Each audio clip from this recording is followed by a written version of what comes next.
Hello, hi guys! Magandang hapon sa inyo lahat.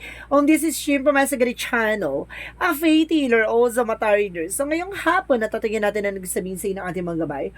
This is monthly gabay for the month of January 2024 for the sign of Aquarius. So Aquarius, welcome to my channel. Ano kayang messages, advices ng spirit guides ang ating masasaga for today's video? Kano naman kayang energy o kaganapan sa buhay ng mga Aquarius ang ating mga hagilap? So guys, this reading is a general reading lamang, hindi lahat makaka-resonate. Kunin lamang pa makaka-relate sa inyo. Comment down below kung kaninong energy ang ating nasagap. And of course, don't forget to like and subscribe my channel and hit notification bell for more videos update. And of course, maraming salamat po sa mga walang sawang pagsuporta sa aking channel. Lalo-lalo na hindi gi-skip ng ads, naway pagpalain po kayo ng Diyos at may kapal. Siksik, liglig, nag-uumapa ang biyayang manumbalik sa inyo. And of course, belated Merry Christmas and of course advance and a Happy New Year to all of you guys out there, no? Lalo-lalo yung mga taga ibang bansa. Saan man kayo sulok ng mundo, maraming salamat po. Okay guys, umpisa na natin.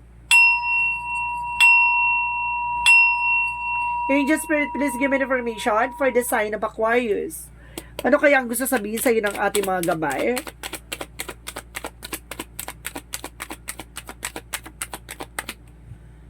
Okay. So there is a 7 of Pentacles, harvest time. So this is the moment, parang yung mga pinaghirapan or pinag-ipunan mo, no, maaaring ito na. Kumbaga makakukuha mo na, there's a result for your hard work, there's sacrifices. Diba? And because there's an Ace of Cups, a new offer, new love life. So may bagong pag-ibig dito, no? Talagang, diba? Kamahal-mahal ka naman daw talaga. Ay, ganda-ganda mo dyan. So let's see what is additional messages. And because there's a star card. So see, there's a wish fulfillment. Maaring matutuwa ka this time. Maaring kumbaga, yung mga hiniling mo matutupad na, ganun. And because there's an healing sa anumang uri ng karamdaman. So this is the moment na kailangan nyo uminom ng water, ha? And because there's a Queen of Cups healing. So there's a healing ilig. Pero sinasabi dito, there's a water. Parang nasa sense ako na kailangan nyo na mas maraming water, no? So, kailangan ko uminom ng tubig dahil kailangan daw ng water. Charis!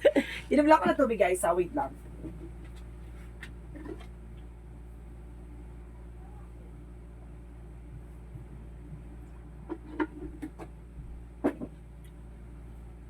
Okay. So, laban na ba? Okay.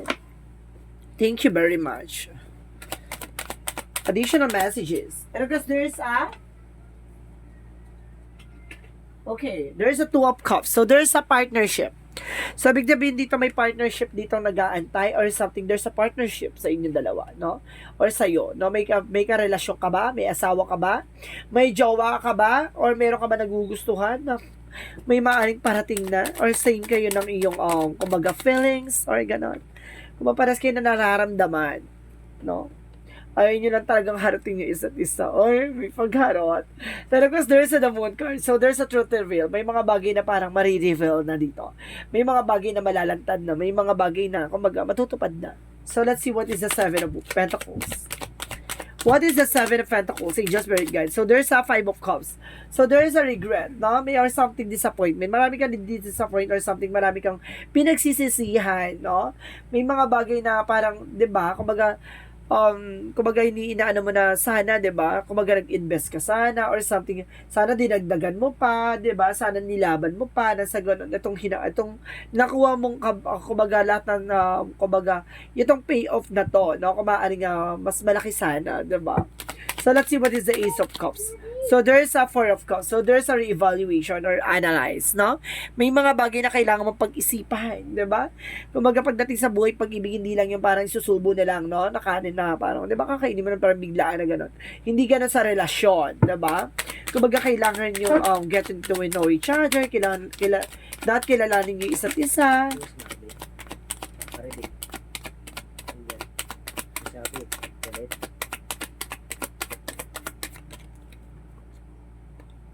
And of course, let's see what is the star card.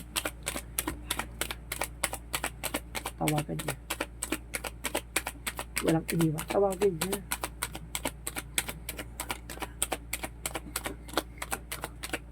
Let's see what is additional messages. What is the star card? And of course, there is Six of Pentacles. So, there's a finances, no? Or Four of Pentacles, sorry. There's a okay, there's a Four of Pentacles na budgeting. So, kailangan mo mag-budget. So, kailangan mo magtipid. Hindi pwede pala decision ka, no? Hindi pwedeng gastos ka ng gastos ng kung ano-ano. No, there's an information na maaaring matupad na yung mga pangarap mo. 'Di ba? So, paano matutupad yung mga pangarap mo? So, kailangan mo mag-invest on your own. So, kailangan mo magtipid, mag-ipon, ganon. So, let's see what is the Queen of Cups. And of course, there is a justice. So, there is a good karma coming in for you, no? Kumbaga, there is a karma nga, no? Kumbaga, there is a cause and effect. Yung mga bagay na ginagawa mo, maaaring makaka-apekto sa'yo. It's either in a good, in a bad way, no? Maaaring magkakaroon ka ng healing, maaaring pagagalingin ka sa anumang uri ng karamdaman, anumang uri ng sitwasyon. May mga bagay lang talaga na kung ano yung ginawa mo, siyang babalik sa'yo. So, let's see what is the Two of Cups. And of course, there's a Page of Swords. There's an information. May mga bagay na kailangan mo munang alamin. So, eto na, dito na ipapasok na getting to know each other, no? Get more information. Hindi pwede basta-basta pag nakita mo, may pes, may tsura, gwapo, maganda. Hindi pwedeng ganun na basta-basta mo na lang, di ba? Basta-basta mo na lang mamahalin ng basta, diba gano'n? Parang sinasabi dito, kilalanin mo muna, diba? Parang nasa gano'n, walang doubt sa dulo. Diba? Mamaya, ang ganda nga, pero yung ugali, diba? Ang gaspang. O mamaya, ang gwapo nga, pero yung pala, diba? Napakagaspang ng ugali. May mga ganong situation. So, kailangan mo munang kilalanin para at least walang aw sa paw. Diba? Because let's see what is the moon card. So, let's see what is the moon card with the Ace of Wands. So, there's a new beginning coming in for you. May bagong simula dito. Now, there's a dream coming true. Maaaring may mga bagay na matupad or kung sinasabi dito, slow and steady, no? Kumbaga, in the right perfect timing, kumbaga, makukuha mo yung mga bagay na para sa'yo talaga. So, let's see. And of course, there's Seven of Cups. So, there's a lot of opportunities coming in for you. Maraming opportunity dito na papasok. So, ibig sabihin dito, kailangan mong pag-isipan, pagmunihan, or kailangan mo talagang, kumbaga, mag-take ng time to making decisions, no? Hindi ka pwede magpala-decision dito. Kasi there is a balance. Kailangan mo yung mga bagay na alam mong magkakaroon ng benefits sa'yo sa huli, diba? Kasi hindi pwede yung mga bagay na gagawin mo tapos hindi pala magsiserve sa'yo. So, maraming opportunity dito na papasok na dahil dito sa budget mo para something na kumbaga nag-ipon ka, nagtabi ka. So, this is the moment na dito na papasok ni maraming gusto mong gawin sa buhay mo. Parang ganon. And because there is an information with the Nine of Cups, so there's a lot of opportunities. And because there's an disappointment or something, regret or something, guys, there's an apology. There's a sorry, no? Meron dito apology talaga. Na may mga bagay na kailangan mong i-analyze, diba? Mamaya, etong tao na to, maaaring bumalik sa'yo, para humingi ng tawad, humingi ng sorry. So, this is the moment na parang kailangan mo munang pag-isipan, or else, kailangan mo munang, kumbaga, i-clear out sa isip mo na yung mga bagay na yan, kumbaga, kailangan hindi ka magsisisi sa huli. And because there's a Page of Pentacles, so there's a manifestation, may mga bagay na ma-manifest ka dito, at yung mga bagay na yung matutupad na, no? Ibig sabihin dito, kumbaga may mga bagay na talaga na mangyayari yung mga bagay na yan in the perfect timing. Because there's some information dyan na talagang mamamanifest mo. Because there is a Queen of Swords, there's a bigger picture. Kumbaga there's an information na kumbaga makikita mo na yung life purpose mo. No? Yung talagang gusto mong gawin sa buhay mo.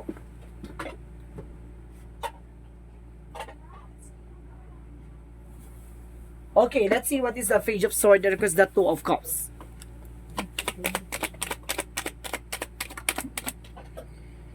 And because there's a Ten of Cups. So, there's a happiness. So, magkakaroon ka ng happiness dito, no?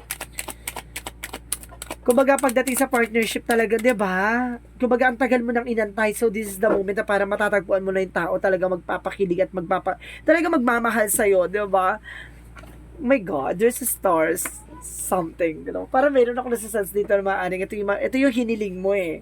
Maaaring matutupad na rin because there's the full card, so there's a leap of faith, no? Kumbaga magtiwala ka kay God, diba? So let's see what is additional messages for outcome. Pagdating sa outcome, there's Eight of Cups. So there's a let go, no? May mga bagay na kailangan mo na mag-move on or kailangan mo i-let go, diba? be independent, 'di ba? Because there's an Empress card, renewal. Magkakaroon ka na panibagong eksena, 'di ba? Baka magkaroon ka na bagong negosyo or bagong trabaho, or there's a proposal or something. Kumbaga, meron ditong kumbaga mapopromote ka, ganon. So, let's see, promotions, like ganyan. There's a magician, there's a manifestation, and of course, there's an 8 of Pentacles. So, there's an information na kailangan mag-focus sa ginagawa mo. Hindi ka pwedeng magpapabudol or something, magpapalinlang or something na parang magpapagulo, no? Huwag ka magpapadisturb or something, no? Huwag ka magpapagulo nga. So, there's a magician for manifestation. Let's see what is additional messages for career. For career is the Chariot card. So, there's an action. So, kailangan mo mag-take ng action with the High Priestess. Kasi there's a lot of, kumbaga, there's a lot of unexpected moment na mangyayari. Kaya kailangan kumilos ka. Hindi ka pwedeng aasalan sa swerte. So, kailangan mong kumilos. Kasi, the more na kumikilos, the more na nagtitake ka ng action, the more na papasok yung mga magagandang opportunity na hindi mo ina-expect. So, pagdating sa love life, so, there's an 8 of Swords. So, there's a lot of toxicities around you. Around of you, guys. Na parang, parehas kayo, both side of situation, parehas kayong napapalibutan ng toxicities. It's either toxic family, toxic friends, or toxic environment. And because there's an information with the 9 of Wands. So, there's a final push. Kumbaga, may mga bagay na kailangan mong pagtiyagaan, may mga bagay na kailangan mong ilaban. So, let's see what is additional messages for health. For health, Angel Spirit Guide, please give me the information. So, there's a 9 of Pentacles. So, there's an information dito na parang harvest time or something na blossoming abundance. So, there's a financial windfall. Maaring lalakas ang negosyo o trabaho mo. Or, sinasabi dito, maaring pagdating sa health mo, parang magiging masagana ka para sa madaling salita. Diba? Sagana. So, let's see what is additional messages for magical fairy messages. For magical fairy messages, Angel Spirit, please give me information. Admit your true feelings to yourself. Ibig sabihin dito, tanggapin mo sa sarili mo kung ano ba yung totoong nararamdaman mo. Hindi ka pwede mag-pretend, hindi ka pwede magpanggap, no? Kumbaga, pakita mo sa kanila kung sino ka talaga. Be honest with yourself. Only you know what it is that you truly desire. Kung ano talaga gusto mo o hangarin mo sa buhay, gawin mo. Hindi mo kailangan magpanggap para lang sa papuri ng ibang tao. Tandaan mo yan. Diba? Yung iba dyan nagpapanggap lang para may masabi na ganito, ganyan. Yung pala, diba? Parang nagiging masaya lang sila dahil sa opinion ng iba. Tandaan mo, maging masaya ka sa sarili mo, hindi dahil bumabase ka sa ibang tao. Hindi mo makikita ang totoong kaligayahan kung nagiging masaya ka lang dahil sa papuri ng ibang tao. Tandaan mo, ang pagiging masaya ay magmumula sa'yo. Diba? So, let's see what is the Yin and Yang Oracle card.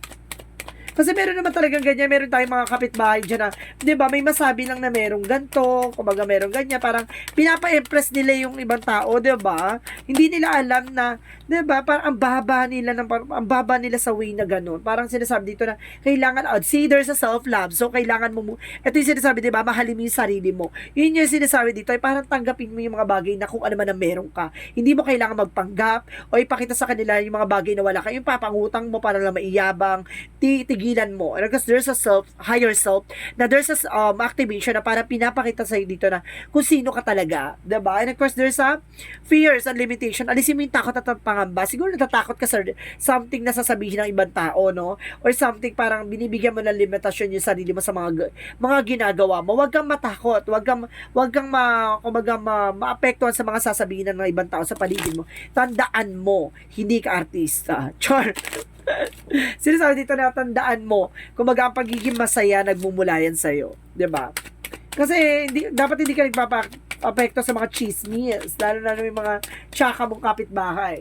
And there's a renewal. No? Kumbaga sinasabi dito, magkakaroon ka ng, kumbaga marirenew na, or magkakaroon ka ng bagong trabaho, or kumbaga magsisimula ka ng panibagong eksena, gano'n. Kumbaga, marirenew yung yung sarili mo. And there's a discovery. Marami ka madidiscover sa sarili mo na, kaya pala hindi ko magawa yung ganito dahil natatakot ako, o kaya pala hindi ko magawa yung ganito kasi natatakot ako may sabihin ng ibang tao.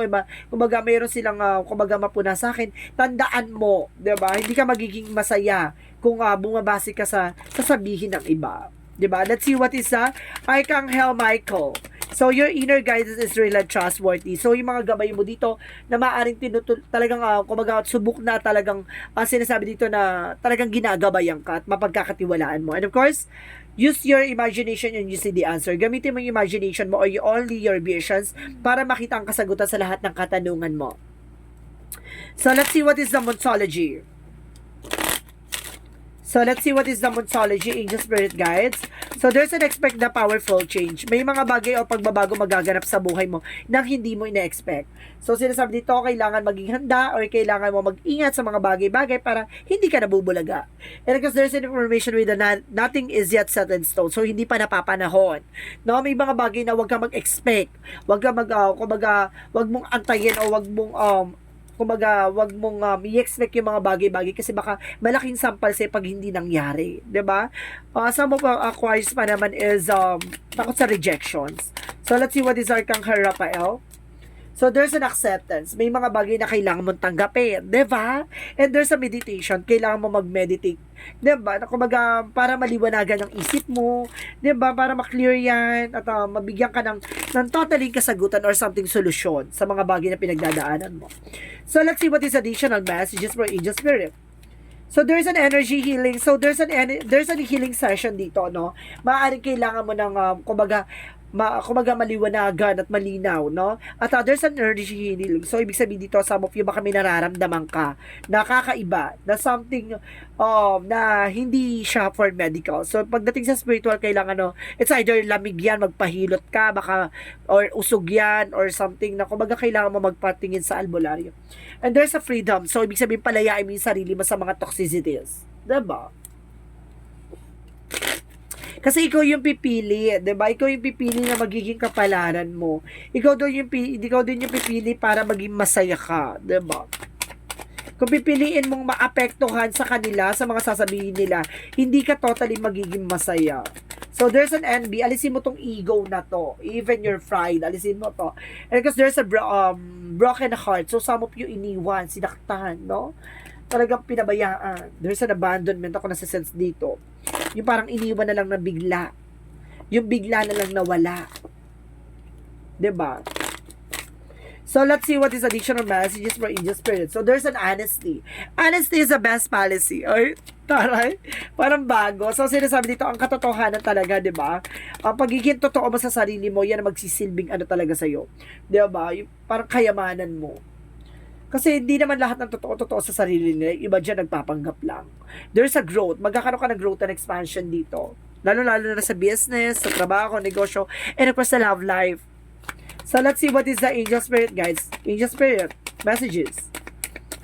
Additional messages for Angel Spirit. So, there's an action. So, kailangan mo ng action.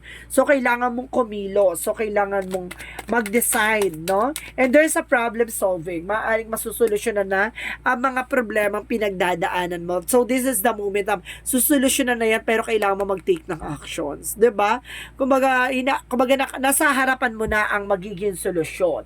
Tumingin ka lang sa harapan mo. 'Di ba? Huwag mong titignan yung nasa likuran niya. Nasa harapan mo. Because there's a breath of the cosmos, so there's a micromanaging the universe. So, ibig sabihin dito, kung talaga ipagkakaloob sa'yo, diba? May will tie will. So, ibig sabihin dito, talagang ibibigay. So, there's a learning how to be human. So, ibig sabihin, matutunan mo yung pagiging tao, no? Kumbaga sa mundong ginagalawa natin, marami mapanghusga at maraming mga itsosera. Tandaan mo yan. Diba? Maraming mga chismosa. Ganon, sa madaling salita. Marites. Diba? Marisol. Diba? So, let's see. There's an romance angels, guys. So, tingnan natin ano gusto sabihin sa inyo romance angels. So, this could be the one. Maaring siya na nga. Diba? Maaring yung natagpuan mo, yung maaring minamahal mo ay siya na. Or, calling in your soulmate. So, some of you, if you're single, maaring nga sinasabi dito na, kumbaga, parating na yung soulmate mo. Or, so, let's see what is the angel's answer, guys. Magbibilang ako ng 3. Kailangan nakapag-sleep ka na ng question, okay? 1, 2, 3. Angel's answer. Please give me an answer for your questions. No? Alamin natin ang kasagutan sa iyong katanungan. So, there's an abundance. So, oh my goodness, may kasaganahan. Diba? Magiging masagana ka na this coming January. And of course, there's ask for help from others. So, kailangan mo na tulong ng ibang tao. Diba? And of course, let's see. And of course, listen to your intuition. So, makikinig ka lagi sa intuitions mo. Yung gut feeling mo. Diba? Maaring binibigyan ka ng signs or synchronicities ng ating angel spirit na parang, kumbaga, pinapaalam sa yung mga bagay na dapat mong malaman. So, let's see what is a Jesus loving quotes. Sinasabi na sa'yo ni Jesus, heal the sick that they're in, say unto them that kingdom of God come into you. So, ibig sabihin dito, pagagalingin ka ni Jesus sa anumang uri ng karamdaman, sa anumang uri ng pagdurusang nararamdaman mo o nararanasan mo. Ano mang yung hirap na nararanasan mo, kumbaga it's a part of God's plan na para malaman mo yung mga bagay na dapat mo malaman. Baka it's an instrument ng ating Panginoon na bago niya ipakita sa iyo yung mga magagandang eksena, dadaling ka na muna niya sa mga masasakit na sitwasyon bago ka maging masaya. Ganon. Kasi para ma-appreciate mo yung mga bagay-bagay, maliit man yan o malaki. So, let's see what is the angel's number. Angel's number represent 1212. So, sinasabi dito, I am the focus. So, sinasabi, stay focused on your best possible future and remain optimistic throughout the entire journey. Your angels are right behind you as you turn to your dreams into your reality. So, ibig sabihin dito, yung mga pangarap mo, matutupad yan basta mag-focus ka lang sa ginagawa mo. Hindi mo kailangan magpa-distract or magpagulo sa ibang tao, sa paligid mo. Tandaan mo, kumaga, nandyan lang sila kapag meron ka. Pag wala ka, nga. Iba ang tingin sila. Iba yung tingin nila sa'yo. Kapag may pera ka, ang ganda ng tingin at ang ganda ng imahe mo sa kanila. Tandaan mo, mag-focus ka. Huwag kang bumabase sa sasabihin ng iba at huwag kang bumase sa paligid mo, lalo ni mga human CCTV. Sa madaling salita, mga marites. Huwag kang bumase sa paligid mo. So, let's see what is the messages of life. And of course, messages of life represent progress. So, see, di ba, at least, nakikita mo na yung progreso mo. Nakikita mo na yung pagbabago, yung development ng buhay mo. Hindi ka pabalik, pasulong ka, di ba, pa-moving forward ka sa mga bagay-bagay. So each day, as I recognize the divine with me, I progress further along the path of my spirit. Today, I respect my needs, observe what happened within, and do my best to maintain a positive attitude. I have faith in my inner strength and capabilities. I grow and improve every day. Today, God's opinions of me, it's the only opinion that matters. So, ibig sabihin dito, kumbaga, alam mo sa sarili mo na tinutulungan ka na ating Panginoon na siya lang ang pinakikinggan mo. Hindi ka na nakikinig sa mga etchoserang kapitbahay mo. O yung mga taong, di ba, mas pinakahanap ang pagkakamali mo kaysa sa mga tamang ginawa mo. So, this is monthly gabay for the month of January 2024 for the sign of Aquarius. Maraming salamat, Aquarius, for your wonderful reading. So, once again, this is Shane Rodriguez from Masagari Channel, a faith healer, also mata reader. Maraming salamat and see you in the next video. Bye-bye and babush!